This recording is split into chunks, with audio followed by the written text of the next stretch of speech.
is made in America.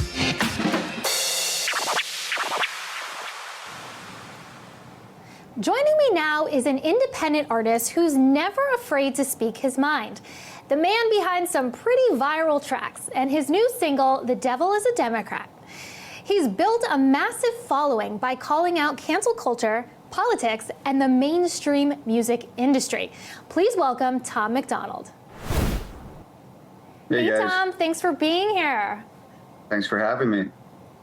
Absolutely. I want to get to your single and a few more things that you're up to, but first, can you tell us, where did this all start for you?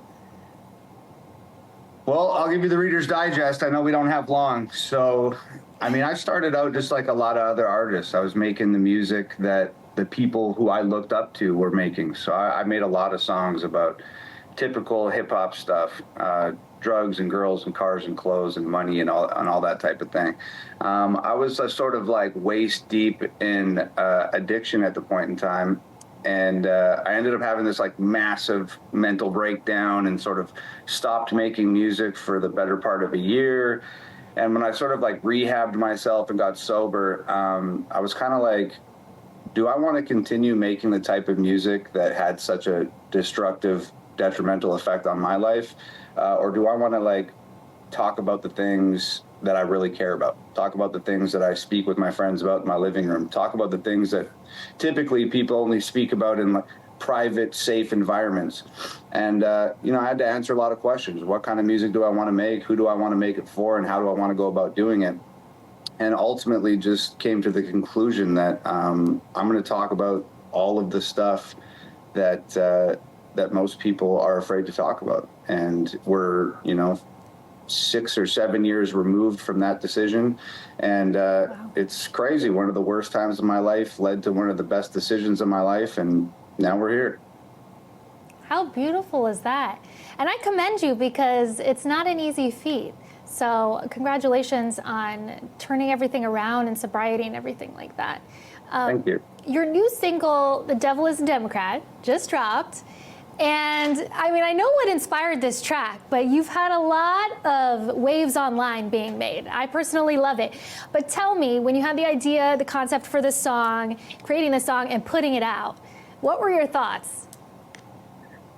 It's pretty self-explanatory, this one. I'm just looking at, the past few years and the Bidens and Kamalas and Newsoms and further back, the Hillarys and Obamas. And it seems just like a lot of these liberal, ultra-woke Democratic politicians, it seems like they have there's a very anti-American undertone to their policies and and the way that they govern. And it just seems to me that like at this point, you get a couple bad apples. All right, maybe it's a coincidence, but it seems like there's a pretty obvious pattern at this point in time. And that's right. That these people are just like, they're evil. And they're playing for the wrong team, and they're playing with the darkness. So to me, like The Devil is a Democrat was just like the most sort of stark, easily digestible way that I could think of just labeling them and calling them out. Yeah, it goes hard, as you know. And so you name drop Gavin Newsom in here. So tell me about your interaction with him, because I know that shots have been fired back and forth and you guys have had a little bit of a social media war going on. Yeah, so I sort of wrote the song like as an umbrella, and it was sort of about all of the people that I just named, the Hillarys and Obamas and Kamalas and Bidens, and Newsom is one of them. And then just for whatever reason, I got to the pre-chorus of the song and wrote, the devil lives in California. He's a politician. And that, I live in California. I have friends that lived in the Palisades. Like, I had all my stuff packed in a truck ready to bail out from my house because of the absolutely irresponsible way that he's handled the forests here. And so it just sort of naturally happened. And, I didn't even really think it was the focal point of the song. I thought I was taking aim at everyone and sending shots at everyone. But people started immediately identifying, he's talking about Gavin, he's talking about Gavin, he's talking about Gavin. So I was like, okay, fair enough. If that's the part of the song that you guys resonate closest with, I'll travel that road with you. So I made a couple videos calling Gavin out and posted one of them to X, and Gavin's press team immediately saw it and called me gay, or alluded to that I might be gay. Said that Gavin Newsom's not interested in me and I should get back on Grindr or something to that effect. So, we've been kind of going back and forth for the last week, and it's just kind of like, if I'm not the one hanging out with drag queens, waving rainbow flags and marching in pride parades, so if anybody here is gay, I mean, it's likely Gavin Newsom. And I don't mean it in the derogatory, childish way that he called me gay. I mean that Gavin Newsom might genuinely be a homosexual. All right, we have a little clip, so let's take a look. So, as many of you may have seen, Gavin Newsom called me gay on X this morning. I think he's just mad that the song I wrote about him, The Devil is a Democrat, is currently #1. But Gavin, you don't have to be mad. You've got lots of #1s too. California's #1 in homelessness. It's also #1 in unemployment. And who could forget it's #1 in totally preventable forest fires. You're crushing it, bud. It's just too much. I mean, I've been loving it online.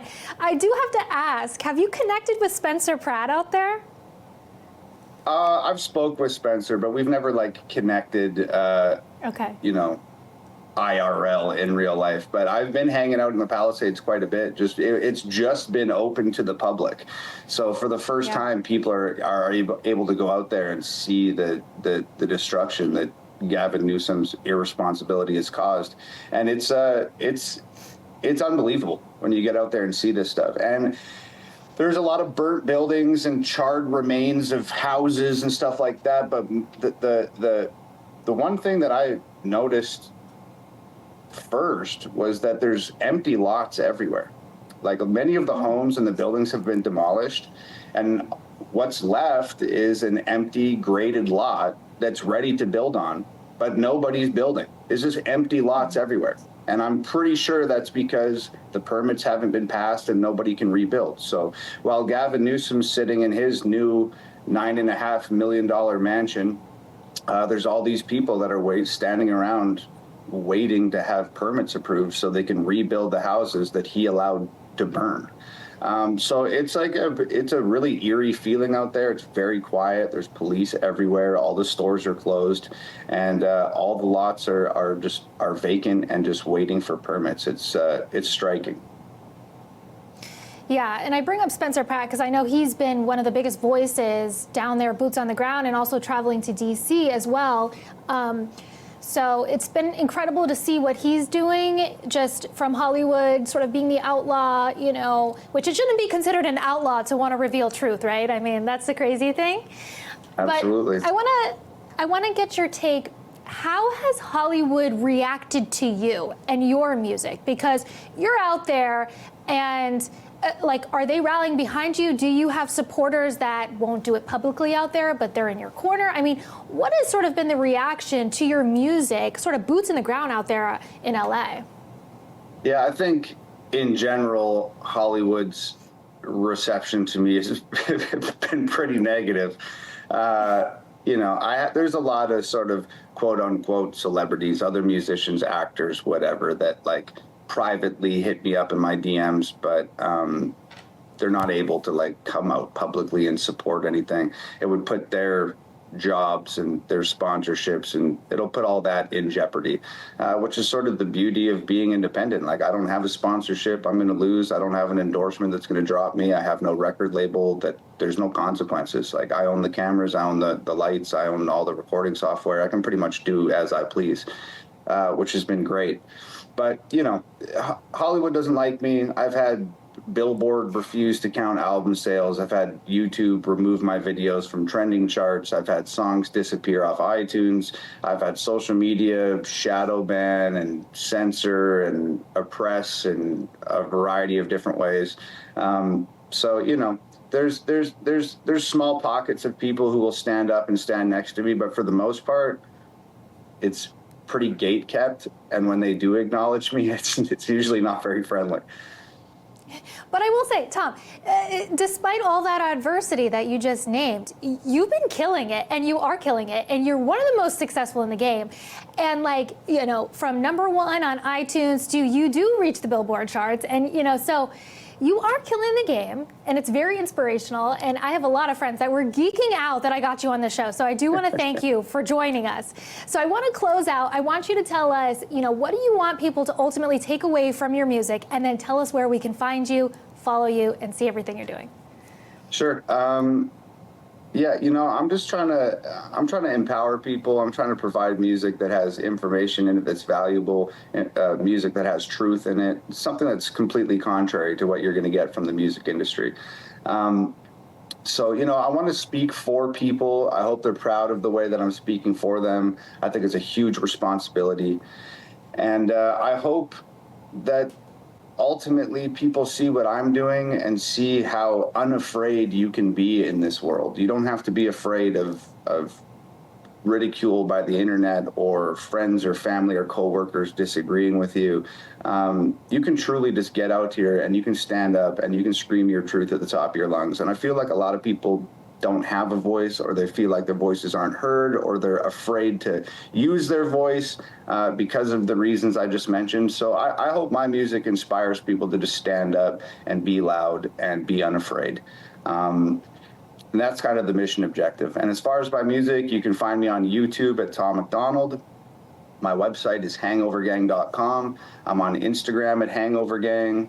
I'm on X at Tom McDonald. I'm a really easy guy to find. Just search my name and you'll find about 100,000 people hating on me. And if you can sift through that, you'll find my music videos. Absolutely. And you can also find our pages because we've been blasting you out there. So, Tom, I want to thank you so much for joining us. It was so special to have you on. Total pleasure. Thanks for having me. Absolutely. Okay, guys, don't go anywhere, because when we get back, we will be tracking Trump. Where the devil lives in California.